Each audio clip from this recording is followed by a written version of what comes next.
ओम मुनित्रयं नमस्कृत्य उक्तिः परिभाव्य च वैयाकरणसिद्धान्तकौमुदीयं विरच्यते।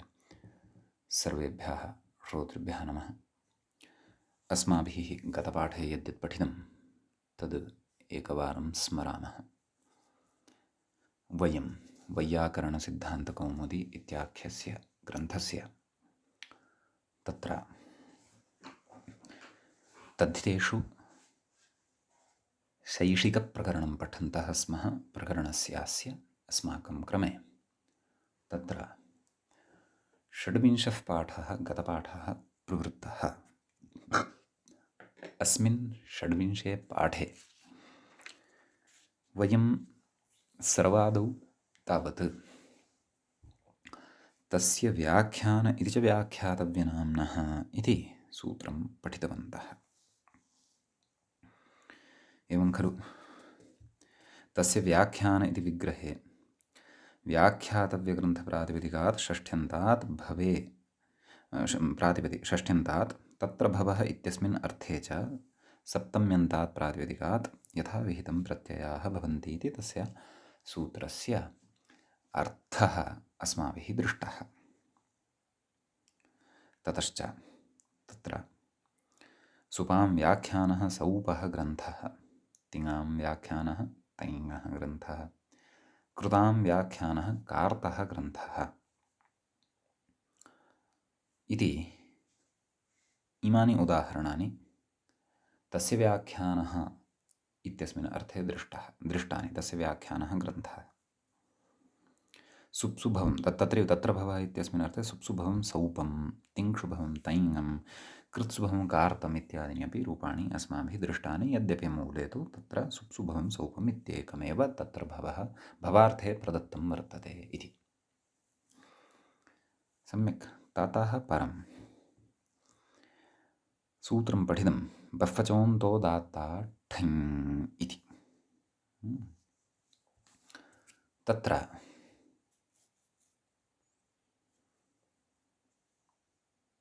तस्य सूत्रस्य अर्थः दृष्टः। नाम अन्तोदात्तात् शब्दात् कीदृशात्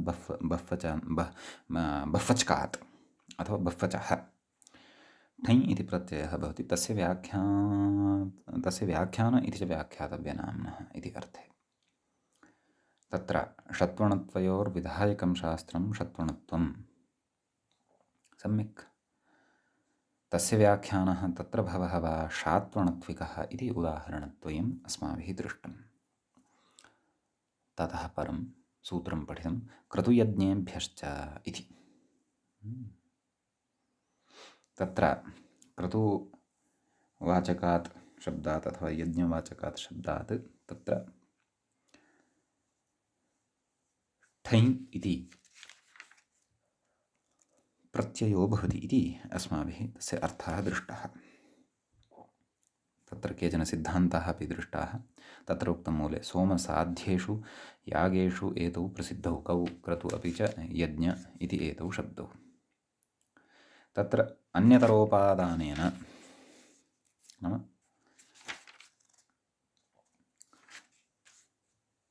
तत्र उभयोः अपि ग्रहणेन किमुक्तम् अन्यतरोपादानेन नाम अन्यतरस्य उपादानेन नाम उभयोः कस्यचित् एकस्य एव ग्रहणेन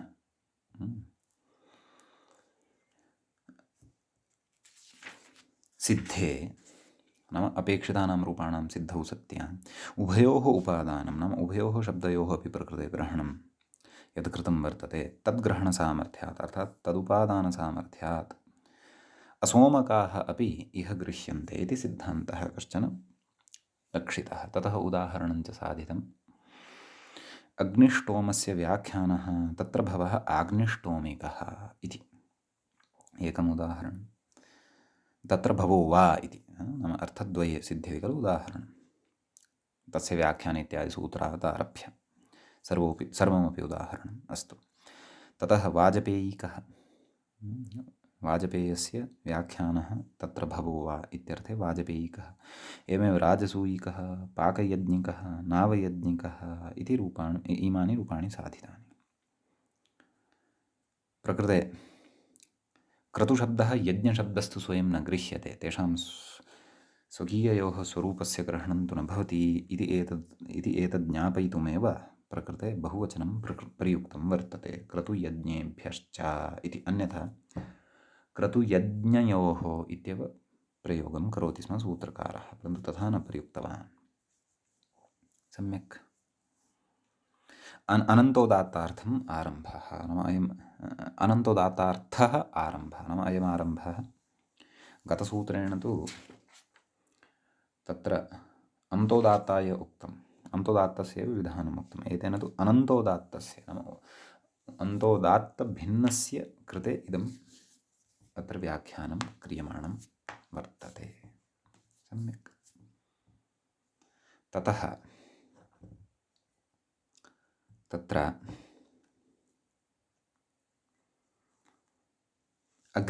अग्रिमं सूत्रम् अस्माभिः पठितम्, अध्यायेष्वे वर्षेः इति। ऋषिशब्देभ्यः लक्षणया व्याख्येयग्रन्थः अपि तद्वाचकः एव भवति। यथा वसिष्ठेन दृष्टः मन्त्रः वसिष्ठः एव भवति, तस्य व्याख्यानः तत्र भवः वा वासिष्ठिकः अध्यायः इति अर्थः तत्र भवति। तत्रैव अध्याये गम्यमाने एव अयं नाम अध्यायार्थे गम्यमाने एव अयं तत्र ठञ् भवति, नान्यथा। अन्यथा तु ऋक् इत्यादिकं यदि विवक्षितम् अध्यायेतरविषयः यदि विवक्षितः तर्हि तु तत्र अणेव भवति। अतः वासिष्ठी ऋक् इति अण प्रयोगः साधितः। तदनन्तरं सूत्रं पठितम् अस्माभिः, पौरोडाशपुरोडाशातिष्ठन् इति। पौरोडाश इति शब्दात् पुरोडाश इति च शब्दात् तत्र तस्य व्याख्यान इति च व्याख्यातव्यनाम्नः इत्यनेन सूत्रेण ष्ठन् इति प्रत्ययः भवति। तत्र अस्माभिः पौरोडाशिकः पुरोडाशिकः इति रूपद्वयं साधितं। सम्यक्। एतावान् विषयः अस्माभिः गतपाठे पठितः। व्याख्यागता च गतपाठस्य अन्ते पङ्क्तिः इत्थम् आसीत्, पङ्क्तयः पुरोडाशशब्दात् ष्ठनि रूपं षित्वा पौरोडाशिकी पुरोडाशिकी एवं स्त्रीलिङ्गरूपेषु ङीषः अपि लाभः भवति चेदर्थं तत्र ष्ठनि विशेषेण तत्र षकारः अनुबन्धः योजितः इत्यर्थः। समीचीनम्। अतः तत्र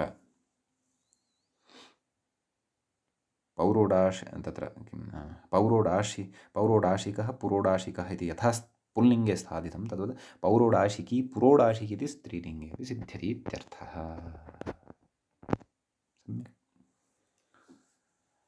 इति एतावान् विषयः अस्माभिः गते पाठे पठितः। गतपाठश्च अस्माकं षड्विंशः पाठः प्रवृत्तः शैशिकप्रकरणस्यास्य इति च उक्तमेव। अधुना तावत् तद्धितेषु शैशिकप्रकरणस्यास्य सप्तविंशः पाठः भवति आरब्धः। तत्र वयं पठिष्यामः अधुना अग्रिमं सूत्रम्। अग्रिमं सूत्रं वर्तते एवम्, छन्दसो यदणौ इत्यस्ति। तत्र पदपरिचयः सर्वादौ ज्ञातव्यः। छन्दसः इति तत्र पञ्चमी विभक्तेः एकवचनान्तं रूपं भवति। छन्दस् इति सकारान्तं रूपं भवति अत्र प्रथमं। ततः यदणं तत्र प्रथमाविभक्तेः द्विवचनान्तमिदं रूपं भवति। समाहारः न क्षन्तव्यः। इतरेतरयोगद्वन्द्वः अत्र भवति। यच्च अथवा यत् च अण च यदणौ। समीचीनम्। तस्य व्याख्यान इति व्याख्यातव्यनाम्नः इति सूत्रं, तत्र भवः इति सूत्रं, प्रत्ययः परश्च ज्ञाप्रातिपदिकात् तद्धिताः समर्थानां प्रथमाद् वा शेषे, इमानि च सूत्राणि अत्र अनुवर्तन्ते। सम्यक्। किं कथयति व्याख्याता तत् पश्यन्तु। तस्य व्याख्याने तत्र भवचेति शेषः। सम्यक्। तत्र भवः इति भवेत्, तत्र भवे चेति शेषः। व्याख्याता लिखति, मनोरमा बालमनोरमाकारः, तत्र भवे चेति शेषः। अस्तु। ततः तत्र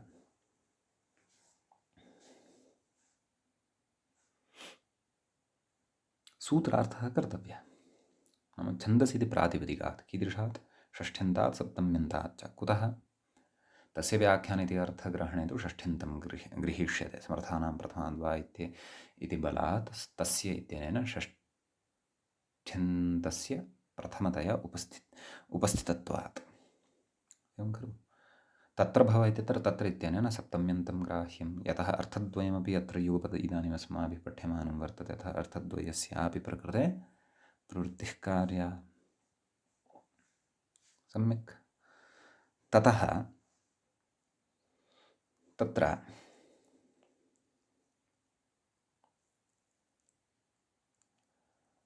प्रकृते नाम सूत्रार्थः खलु क्रियमाणः अस्ति।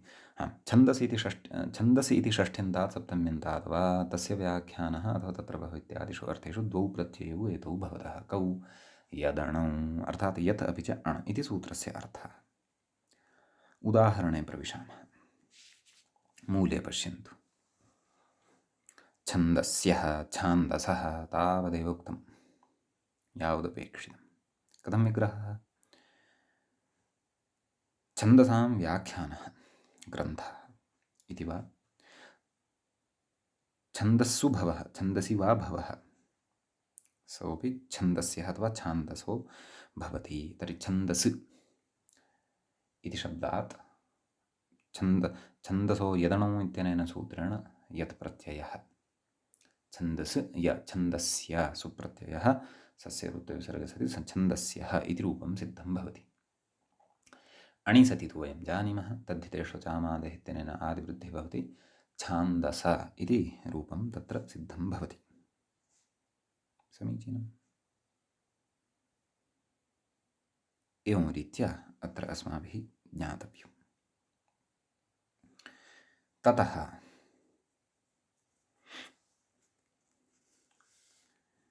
तत्र अग्रे कथयति, व्याख्यातारं पश्यन्तु। द्व्यजलक्षणस्य वक्ष्यमाणस्य ठकोपवादः इति उच्यते। द्व्यचकात् अग्रे ठग् वक्ष्यते, अस्मिन्नेव अर्थे। तत्र द्व्यज्जुरतुराह्मणर्कप्रथमाध्वरपुरश्चरणनामाख्या ठक् इति अग्रिममेव सूत्रमस्ति। परन्तु प्रकृते यथा छन्दस् इति शब्दः, छन्दस् द्व्यचक एव खलु, अथवा द्व्यजेव खलु, द्वौ एव अचौ तस्मिन् स्तः। अग्रिमेण सूत्रेण तत्र ठग् उच्यमानः वर्तते, परन्तु छन्दश्शब्दात् तु यदणौ एव भवेतां, न तु ठग् इति पृथक् इदं सूत्रं कृतं सूत्रकारेण। किं? छन्दसो यदणौ इति। समीचीनम्।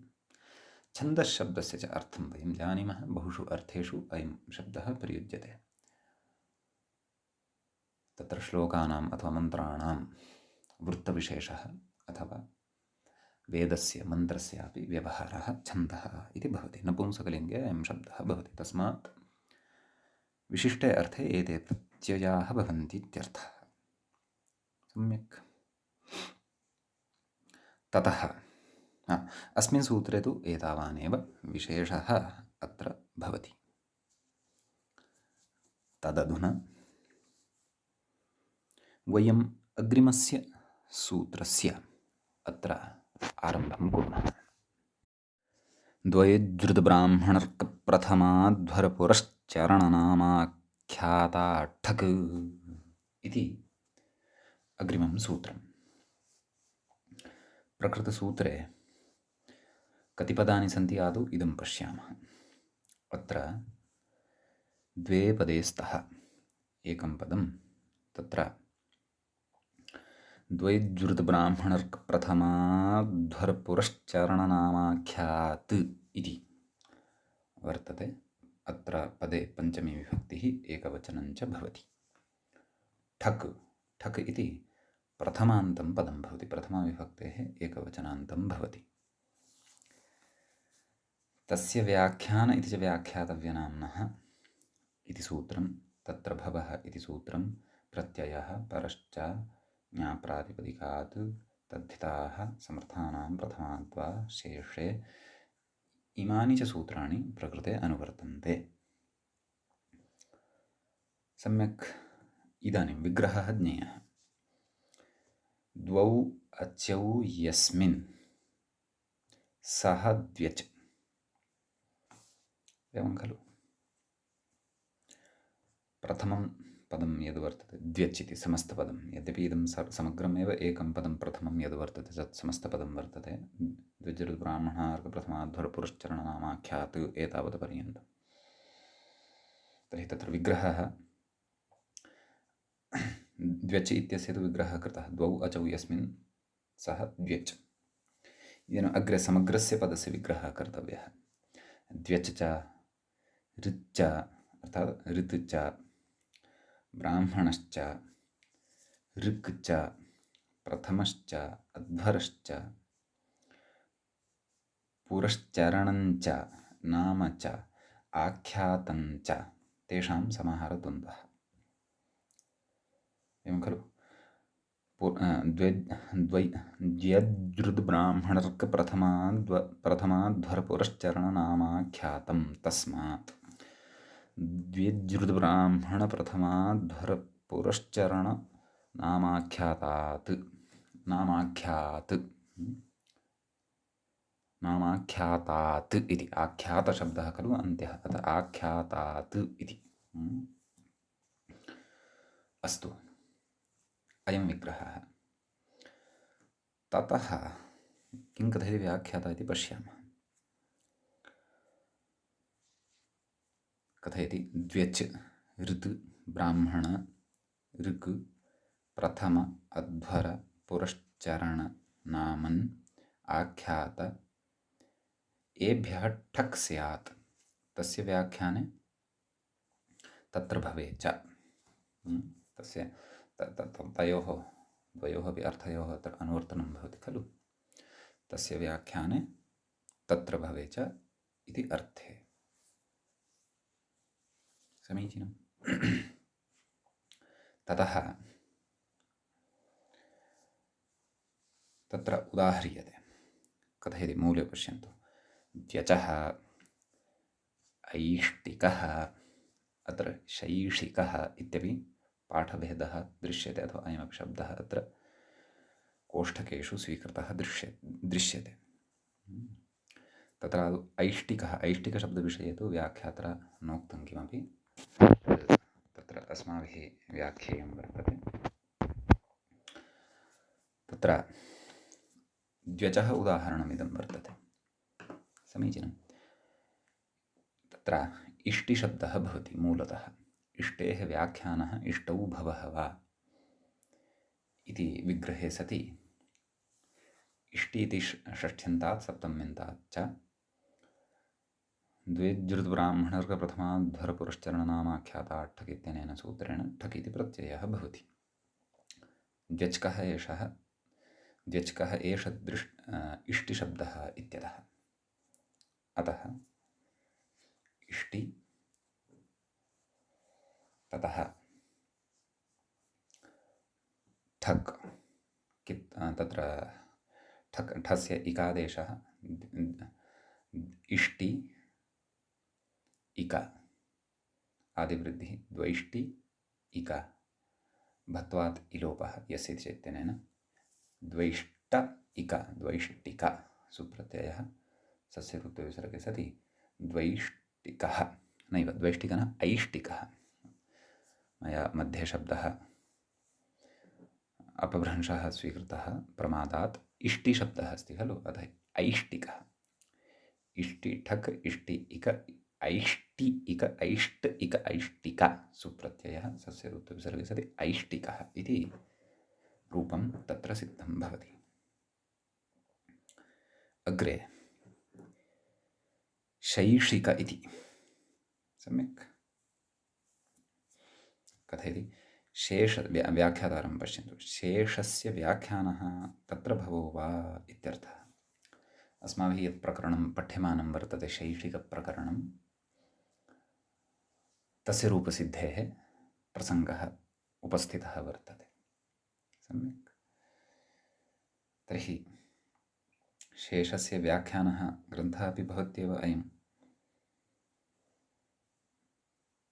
कौमुदीग्रन्थः अथवा अष्टाध्यायीग्रन्थः, अथवा शेषे भवः यः कोऽपि सिद्धान्तः सोऽपि शैषिकः भवितुम् अर्हति। अतः शेषस्य व्याख्यानः शेषे भवः इति अर्थद्वये षष्ठ्यन्तात् सप्तम्यन्तात् च यथा यथं ठक् प्रत्ययः इकादेशः आदिवृद्धिः अलोपः शैष इक मेलनेन शैषिक इति उदाहरणं सिद्धं भवति। ततः सुप्रत्ययः सस्य ऋत्विसर्गे सति शैषिकः इति सिद्ध्यति। समीचीनम्। ततः अग्रे उदाहरणं ददाति पाशुकः इति। एवं खलु, अयमपि द्व्यचः एव उदाहरणम् अस्ति। कथयति व्याख्याता, पश्यन्तु। पशुयागप्रतिपादकग्रन्थः पशुः, एवं खलु, तस्य व्याख्यानः तत्र भवः वा इति अर्थः अस्य भवति। सम्यक्। तर्हि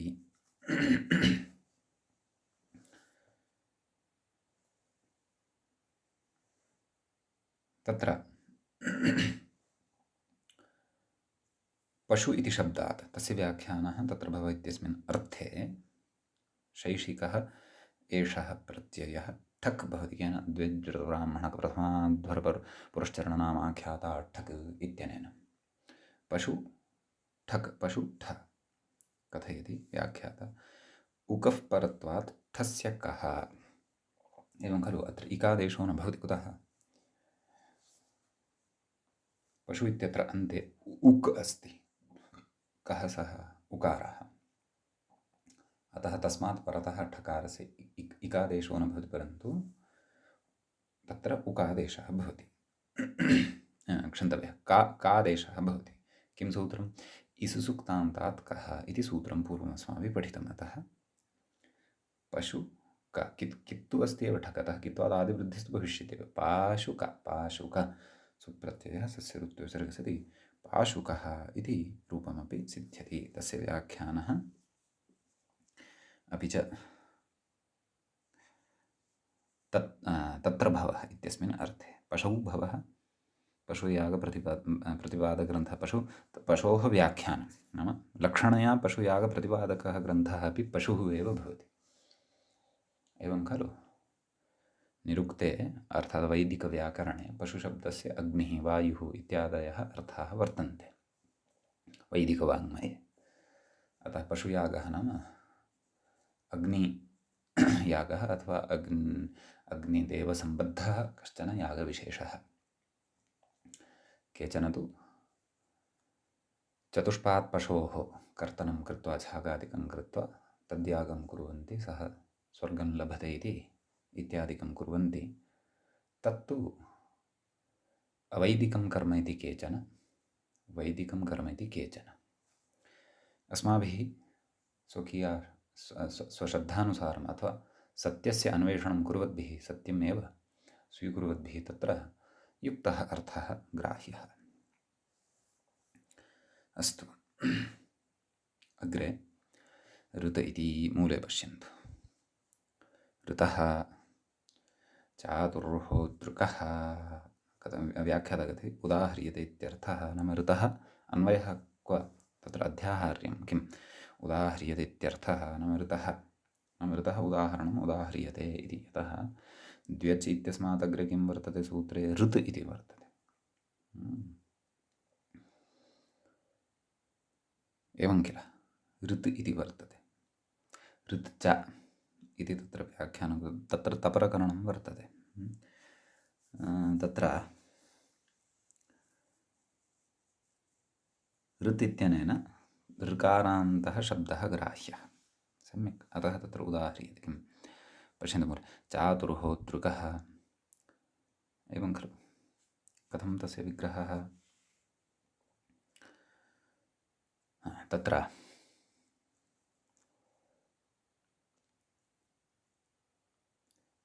चतुर्होतृषु भवः, चातुर्होत्रिकः। तत्र व्याख्याता कथयति अत्र किञ्चन विशेषं पश्यन्तु। किं कथयति? चित्तिः सृक्, सृक् इति अस्ति एतेन लिखितं, चित्तिः सृक् इति इत्यादयः मन्त्राः चतुर्होतारः तैतरीये प्रसिद्धाः। क्वचित् पुस्तकान्तरे चित्तिः लुक् इत्यपि दृश्यमानं वर्तते। तदर्थं तु वेदः एव एकवारं द्रष्टव्यः। चित्तिः सृक् वा चित्तिः लुक् वा कथयति? इत्यादयः मन्त्राः नाम केचन मन्त्राः वर्तन्ते, चतुर्होतारः, ते चतुर्होतारः इत्युच्यन्ते, तैत्तरीये प्रसिद्धाः। तैत्तरीयशाखायां वा तैत्तरीयग्रन्थेषु प्रसिद्धाः तैत्तरीयग्रन्थे प्रसिद्धाः वर्तन्ते ते चत्वारः मन्त्राः।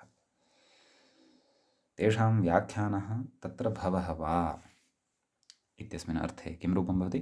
चातुर्होतृकः। तत्र चातुर्होतृ इति ऋकारान्तात् शब्दात् द्वेज्ऋतुब्राह्मणर् इत्यादिना सूत्रेण ठक् इति प्रत्ययः। एवं खलु, चातुर्होतृ ठक्।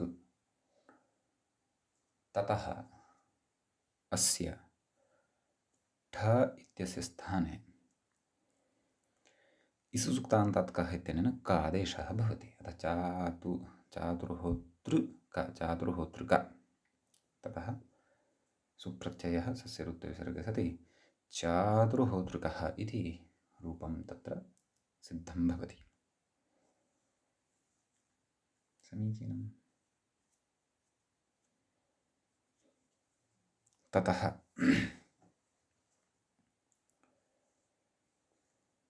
तत्र अग्रे उच्यते, अग्रे शब्दं वयं पश्यन्तः स्मः। ब्राह्मण इति शब्दः वर्तते सूत्रे। अतः तत्र रूपं ब्राह्मणिक इति। तत्र कथं विग्रहः इति चेत् ब्राह्मणानां व्याख्यानः ग्रन्थः अथवा ब्राह्मणेषु भवः इत्यस्मिन् अर्थे ब्राह्मणग्रन्थाः भवन्ति खलु प्रसिद्धाः वेदव्याख्यानपरकाः ग्रन्थाः। तत्र ब्राह्मण इति सप्तम्यन्तात् षष्ठ्यन्तात् सप्तम्यन्तात् वा यथा यथं ठक् प्रत्ययः ब्राह्मण ठक् पर्जन्यवल्लक्षणप्रत्यादिवृत्तिः इकादेशः अलोपः यस्य इति चैतन्येन ब्राह्मण इका ब्राह्मणिका सुप्रत्ययः सस्य ऋत्विसर्गे सति ब्राह्मणिकः इति रूपं सिद्धं भवति। एवं खलु। तर्हि व्याकरणशब्दादपि भवितुमर्हति वा इति अस्माभिः चिन्तनीयं। परन्तु व्याकरणशब्दः अत्र न पठितः। औत्सर्गिकश्चेत् तर्हि तु तस्य व्याख्यान इत्यादिना अणैव भवेत्। व्याकरणस्य व्याख्यानः ग्रन्थः व्याकरणः इत्येव खलु स्यात्। अस्तु, यथा सौपः तैङः इत्यादीनि साधितानि खलु, नैव, परन्तु तत्र ऐजागमः स्यात्, वैयाकरणः इत्येव स्यात्, व्याकरणः इति न स्यात्। वृद्धिं प्रबाध्य ऐच् प्रवर्तेत। अस्तु भवतु। ततः तत्र अग्रिमं रूपं प्रस्तूयते आर्चिक इति। एवं खलु। तत्र विग्रहः कथं? ऋचां व्याख्यानं, ऋचां व्याख्यानः इति वा अथवा ऋक्षुभवः इति वा। एवं खलु तत्र मूलशब्दः ऋच् शब्दः। अतः ततः ऋच् इति चकारान्तात् ठक् प्रत्ययः उक्तयोः अर्थयोः। ऋच् ठक् इकादेशः आदिवृद्धिः, ऋ इति वर्णस्य स्थाने आर् इति वृद्धिः। आर्च् इक आर्चिक सुप्रत्ययः सस्य ऋत्विसर्गे सति आर्चिकः इति रूपं सिद्धं भवति। एवं खलु तत्र व्याख्याता कथयति पश्यन्तु। ब्राह्मणानि मन्त्रव्यतिरिक्तवदेव नैव किं तत्र व्याख्यात्र उदाहरणद्वयमपि युगपत् व्याख्यातं वर्तते। अतः ब्राह्मणिक आर्चिक इति उभयमपि स्वीकृत्य तस्य व्युत्पत्तिः उक्ता वर्तते। पश्यन्तु, अर्थः उक्तः वर्तते, विग्रहः उक्तः वर्तते। किं कथयति? ब्राह्मणानि मन्त्रव्यतिरिक्तवेदभागाः इति कथयति। नाम मन्त्रात् भिन्नः कश्चन भागविशेषः अथवा भागाः के ब्राह्मणानि, नाम ब्राह्मणग्रन्थविशेषाः इत्यर्थः। तेषां ऋचां वा व्याख्यानः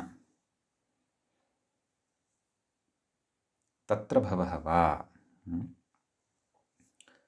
एवं खलु तेषां नाम तेषां ब्राह्मणग्रन्थानां ऋचां वा व्याख्यानः तत्र भवः वा, एवं खलु तत्र तेषाम् इत्यस्य अन्वयः ब्राह्मणैः सह कर्तव्यः।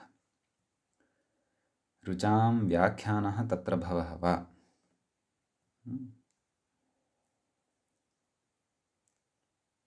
इति पृथक्तया अर्थान्तरं वक्तव्यम्। अत्र किञ्चित् अव्यवस्थितमस्ति वा इति भाति। पुनः पश्यन्तु, ब्राह्मणानि मन्त्रव्यतिरिक्तवेदभागाः सत्यं, तेषां ऋचां वा इति कथयति। वा इति वाग्रहणस्य अत्र किं प्रयोजनं? वा न वा? चकारग्रहणं कर्तव्यम् अत्र। तेषां ऋचाञ्च व्याख्यानः तत्र भवः वा इत्यर्थः। यतः उदाहरणद्वयस्यापि अत्र व्याख्यानं खलु कुर्वन्नस्ति।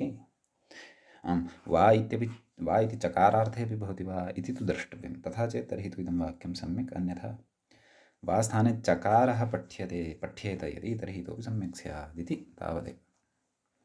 एवं खलु अग्रे कथयति इत्यादि इति, नाम अन्यानि अपि उदाहरणानि अत्र द्रष्टव्यानि। नाम अन्येपि शब्दाः अत्र वर्तन्ते, तत्तेषु सामान्यत्वात् ते शब्दाः अत्र नोक्ताः ग्रन्थकारेण। एवं खलु तर्हि तानि कानि नाम तत्र ऋच् इति शब्दादनन्तरं कः शब्दः वर्तते? प्रथम इति शब्दः। व्याख्यात्रापि एकेनैव प्रयोगेण नाम एकया एव पङ्क्त्या सर्वाणि उदाहरणानि उक्तानि अवशिष्टानि तानि पश्यन्तु। प्राथमिकः, आध्वरिकः, पौरश्चरणिकः, नामिकः, आख्यातिकः इत्यादीनि। तर्हि तत्र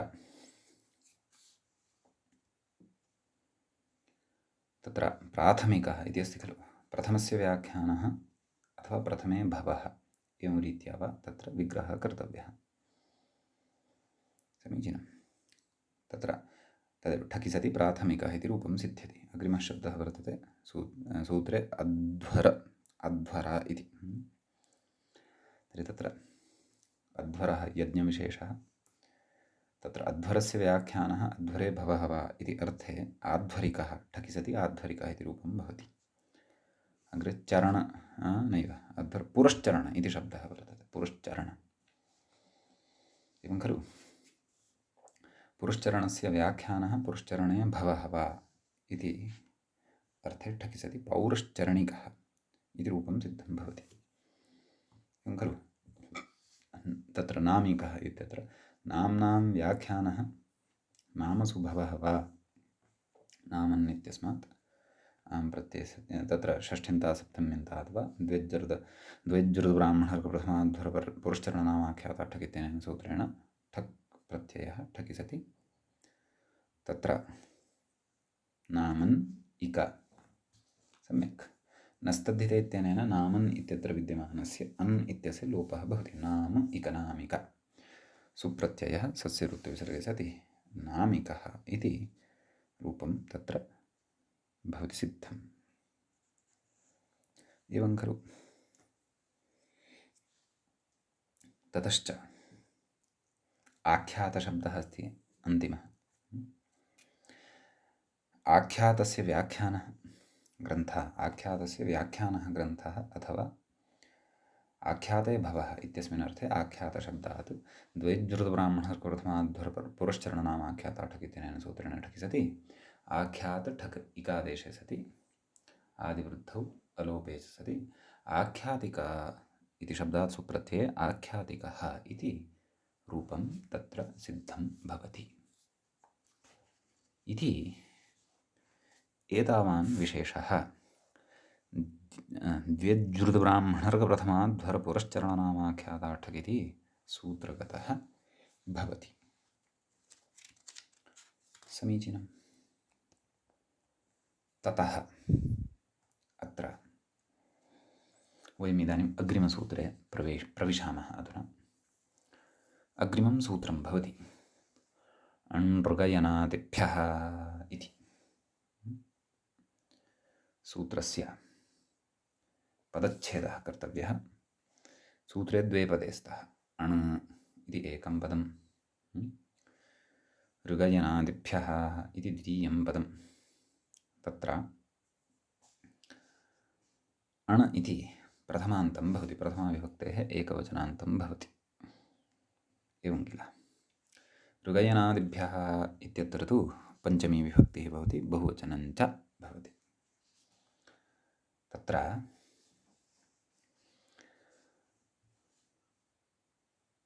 प्रकृते ऋगयनः आदिः येषां ते ऋगयनादयः तेभ्यः ऋगयनादिभ्यः एवं रीत्या तत्र विग्रहः क्रियते पदस्य। एवं खलु।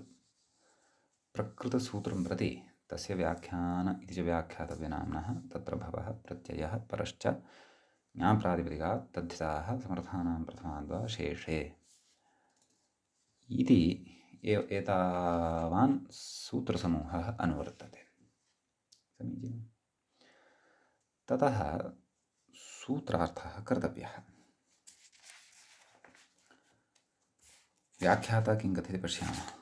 तस्य व्याख्याने तत्र भवे चेति शेषः नाम ऋगयनादिभ्यः नाम ऋगयनादिगणे पठितेभ्यः शब्देभ्यः तस्य व्याख्यानः तस्य तत्र भवः इति अर्थे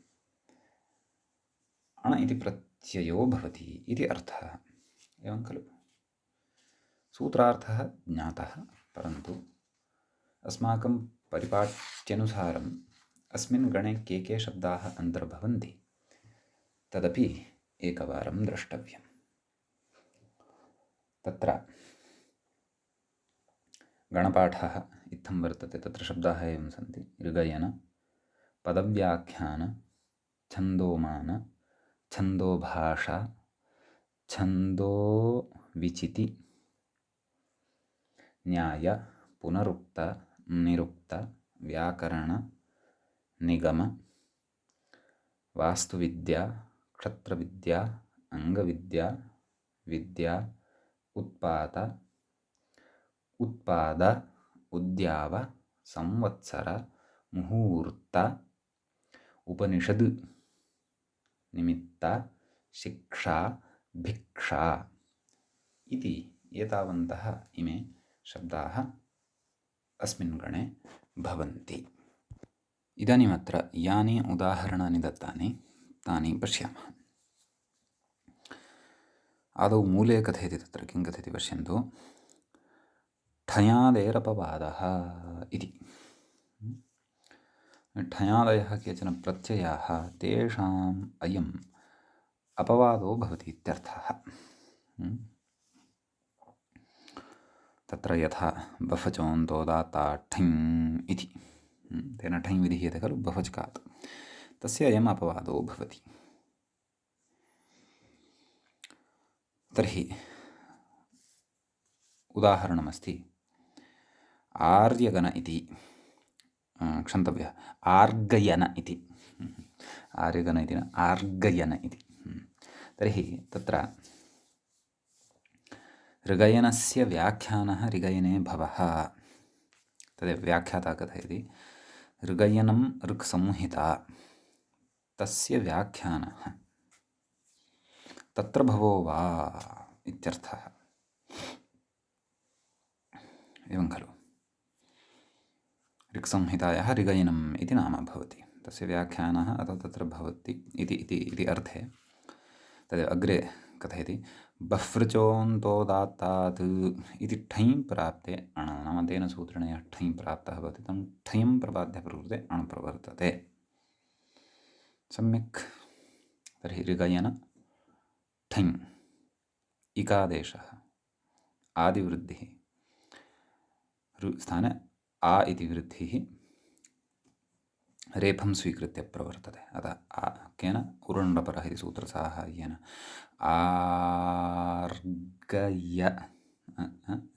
आर्गयन् मेलनेन आर्गयन सुप्रत्ययः सस्य ऋत्वविसर्गे सति आर्गयनः इति रूपं भवति इति। अग्रिमं रूपं तत्र दत्तम् औपनिषदः इति।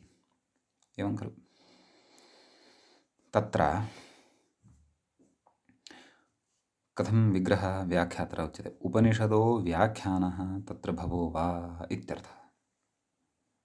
एवं हि किल उपनिषदः व्याख्यानः तत्र भवः वा इति अर्थद्वये उपनिषद् इति शब्दात् अणप्रत्ययः आदिवृद्धिः औपनिषद् औपनिषद एवं खलु ततः सुप्रत्ययः सस्य ऋत्वविसर्गे सति औपनिषदः इति रूपं सिद्धं भवति। वैयाकरणः इत्यपि रूपं दत्तम्। एवं किल तत्र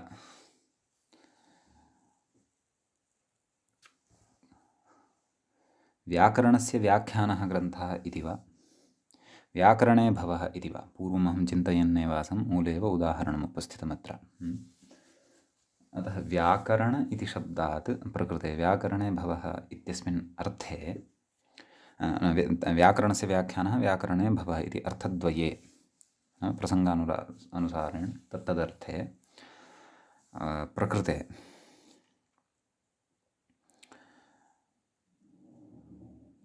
अणप्रत्ययः भवति।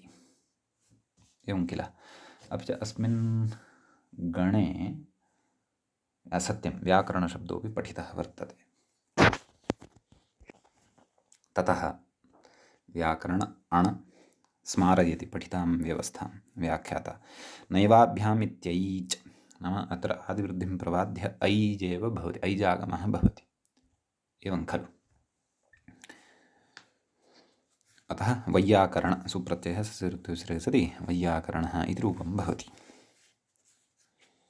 ततः अणग्रहणं तु छबाधनार्थम् इति, नाम प्रकृते अणग्रहणं यत् कृतं वर्तते तत् छप्रत्ययस्य बाधो भवतु तदर्थं वर्तते। अन्यथा अणामुक्ते छोदुर्वारस्यादित्याहुः इति। अणामुक्ते सति पुनः प्रतिप्रसूतः यः छप्रत्ययः अणामुक्ते नाम अणा केन मुक्ते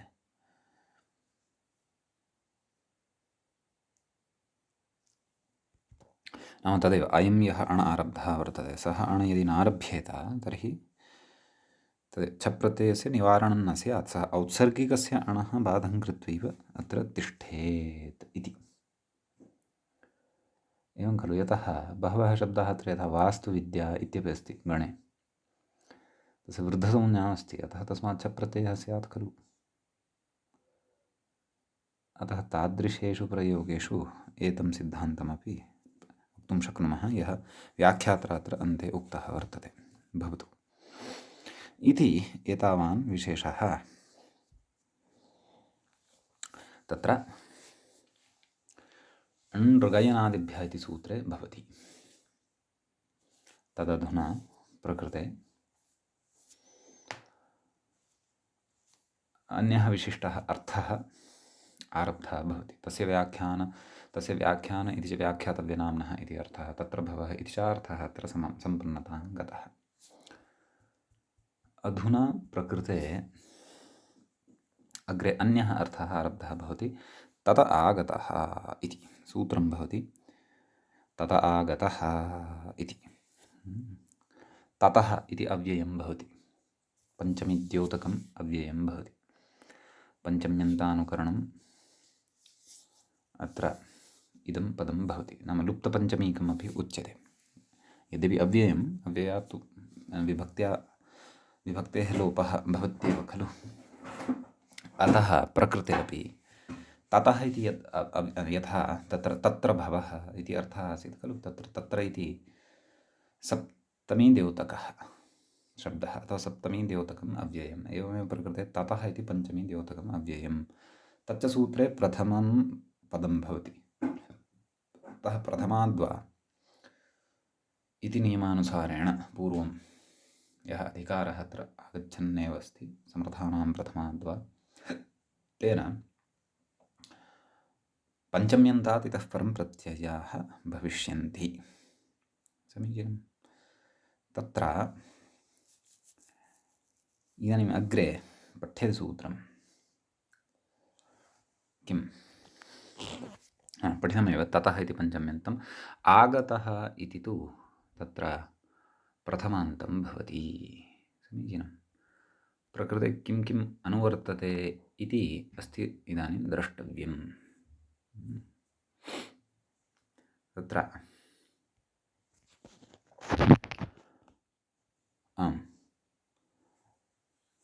प्रत्ययः परश्च ज्ञाप्रातिपदिकात् तद्धिताः प्राग्दीव्यतोण्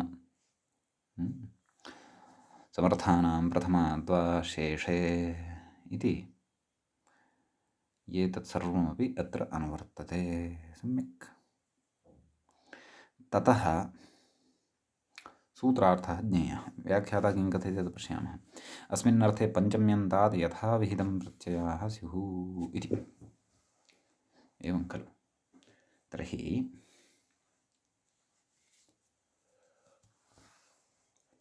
पञ्चम्यन्तात् इदानीं यथाविहितं प्रत्ययः नाम विशिष्टाभ्यः प्रकृतिभ्यः यदि विहिताः सन्ति तर्हि ते एव प्रत्ययाः भविष्यन्ति। अन्यथा औत्सर्गिकः अण् तु अस्ति एव, यः प्राग्दीव्यतोण् इत्यनेन सूचितः वर्तते। समीचीनं।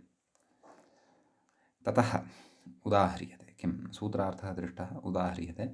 स्रौघ्न इति कथयति व्याख्याता औत्सर्गिकोण्। मूले उक्तं खलु सृघ्नात् आगतः स्रौघ्नः इति। एवं किल। तर्हि सृघ्न ङसि इति पञ्चम्यन्तात् अणप्रत्ययः तत आगतः इत्यस्मिन् अर्थे। अतः तत्र सृघ्न अण् आदिवृद्धिः अलोपः स्रौघ्न सुप्रत्ययः सस्य ऋत्वे विसर्गे सति स्रौघ्नः इति रूपं भवति सिद्धम्। सम्यक्। ततः अस्मिन् सूत्रे एतावानेव विशेषः। तत्र इतः परं नाम वयम् एतद् विशिष्टम् अर्थं यं पठन्तः स्मः तत आगतः। सम्यक् पश्यन्तु। इतः आरभ्य कुतः आरभ्य चतुस्सप्ततितमं सूत्रं खलु इदं वर्तते। तत आगतः इति। तदनन्तरं ठगायस्थानेभ्यः तत्र ततः शुण्डिकादिभ्योऽण् विद्यायोनिसम्बन्धेभ्यो वुञ् ऋतष्ठिं पितुर्यच्च एवं खलु। अनन्तरं गोत्रादङ्कवत् हेतुमनुष्येभ्योऽन्यग्रस्यां रूप्यः मयट्च एवं खलु। एतावत् पर्यन्तं तत्र अस्य अनुवर्तनं भवति, प्रभवति। अत्रापि वर्तते। एवं विदूराण्यः एतावत् पर्यन्तं तत्र चतुस्सप्ततितमं 83तमं सूत्रं भवति। तावत्पर्यन्तम् अयम् अधिकारः अथवा अयम् अर्थः तत्र गतो भवति। अतः तथा आगतः इति इतः परम् अयं मुख्यः अर्थः केषुचित् सूत्रेषु उपस्थास्यते। अस्तु,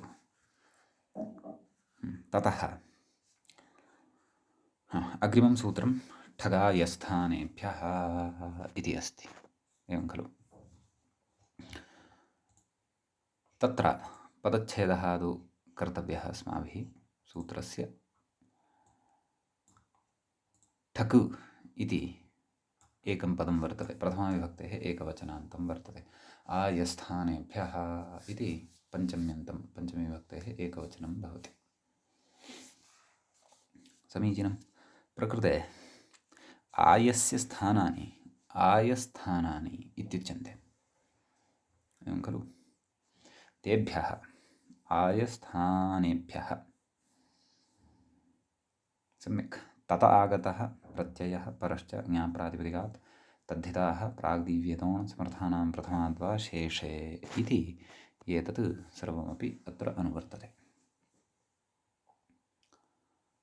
ततः प्रकृते सूत्रार्थः द्रष्टव्यः। ततः पूर्वं व्याख्याता किं कथयति तदपि द्रष्टव्यं। तत आगतः इत्यर्थे इति शेषः कथयति हट्टादिषु स्वामिग्राह्यो भागः आयः इति कथयति।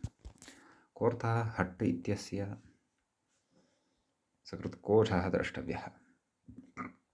हट्टः इति अस्ति। क्रयविक्रयस्थानं सम्यक्। हाट् इति भाषा इति कथयति। हिन्दीभाषायां हाट् इत्यपि उच्यते। अस्तु,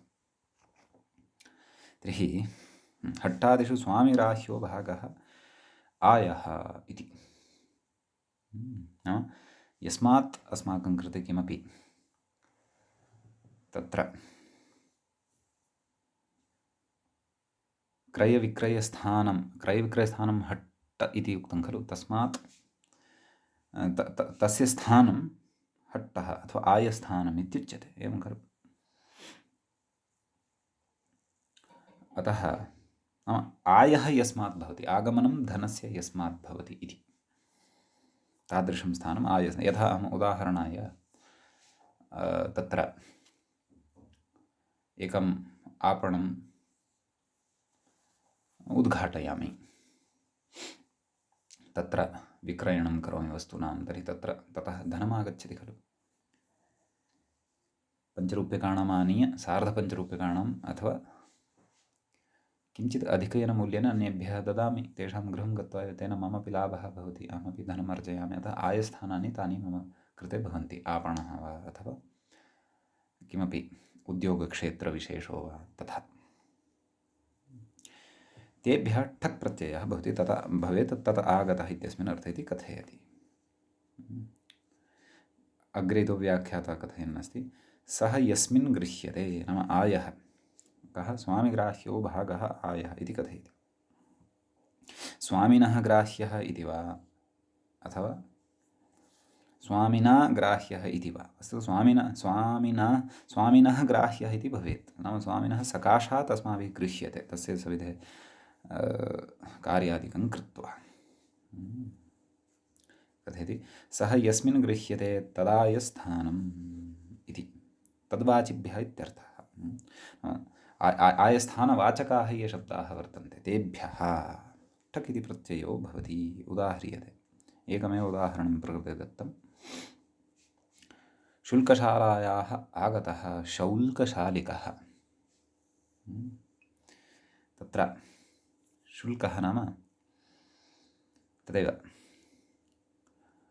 काचित् करव्यवस्था, करः स्वीक्रियते किल, तदर्थं काचित् शाला निर्मिता भवति, तत्र कर्मचारिणः योजिताः भवन्ति, तेषां तदेव कार्यं, ते शुल्कविषये एव सर्वं पश्यन्ति।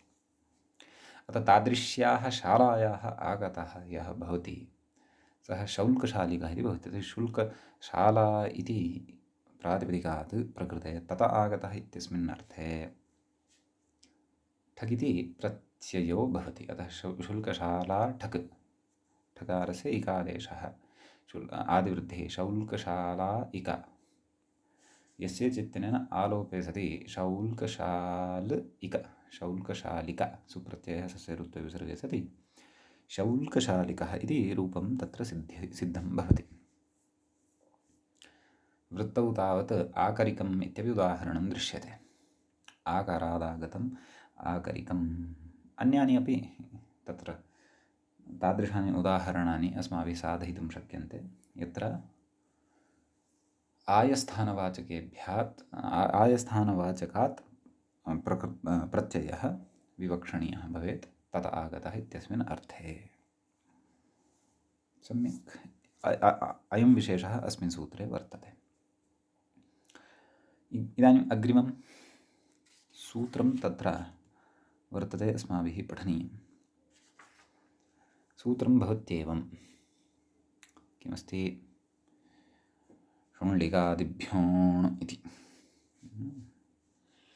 तत्र शुण्डिकादिभ्यः इति पञ्चम्यन्तं, पञ्चमी विभक्तेः एकवचनान्तं भवति। अण् इति प्रथमान्तं भवति। तत्र शुण्डिकादिभ्यः इति पञ्चम्यन्तम् उक्तं, तस्य विग्रहः एवं। शुण्डिका आदिः येषां ते शुण्डिकादयः, नाम कश्चन गणः वर्तते शुण्डिकादिगणः, तस्मिन् के शब्दः, तान् शब्दान् पठामः, पश्चात् द्रक्ष्यामः। अण् इति प्रथमान्तं।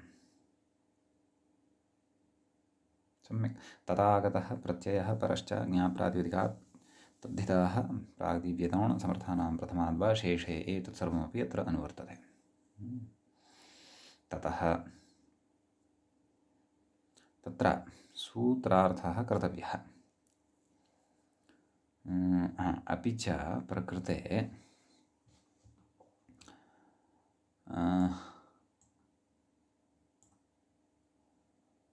एवम् अर्थः द्रष्टव्यः।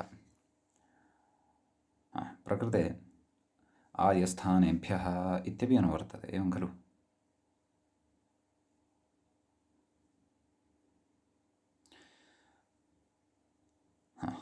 तस्यापि अनुवर्तनमत्र कर्तव्यं। तद् व्याख्याता कथयति, तत आगतः इत्येव शुण्डिकम् आयस्थानविशेषः इति कथयति। पूर्वसूत्रविहितठगपवादः, आम्, अर्थः प्राक्तनसूत्रात् स्वीक्रियते, परन्तु प्राक्तनसूत्रस्य सूत्रेण विहितस्य ठकः अयम् अपवादो भवति, अयम् अण्। सम्यक्, अस्तु।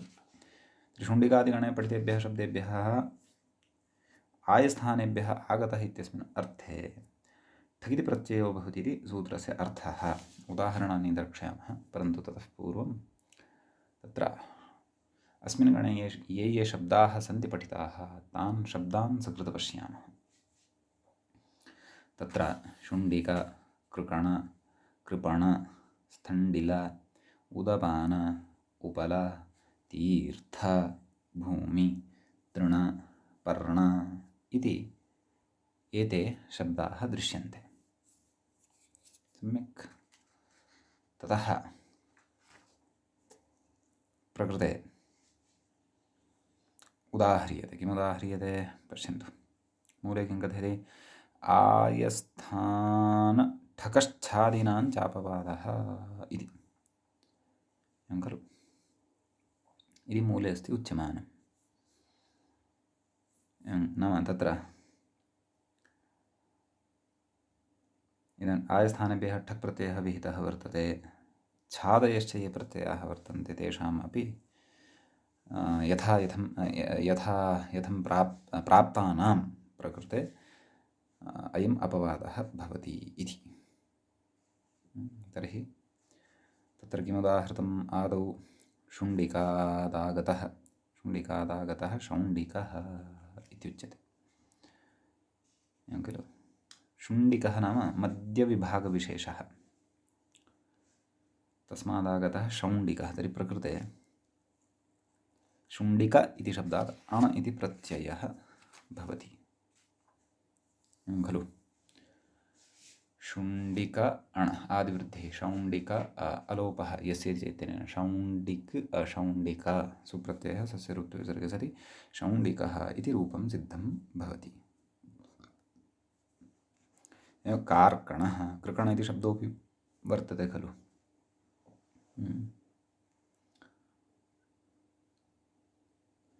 तर्हि तत्र कृकणाद् आगतः, कृगणशब्दस्य अर्थाय कोशः द्रष्टव्यः। कृकणाद् आगतः इत्यस्मिन् अर्थे प्रकृतसूत्रेण अणप्रत्ययः, कार्कणः, कृकण अण, आदिवृद्धौ कार्कण अलोपे सति कार्कणः। व्याख्याता कथयति कृकणादागतिति शेषः, कथयति कृकणपर्णात् भारद्वाज इति छस्यापवादः। छप्राप्तः तत्तं छं प्रबाध्य अण भवति, अन्यथा औत्सर्गिकः एव अण भवितुमर्हति स्म खलु इति। तैर्थ इति कथयति तत्र कथं विग्रहः, तीर्थादागतः इति विग्रहः।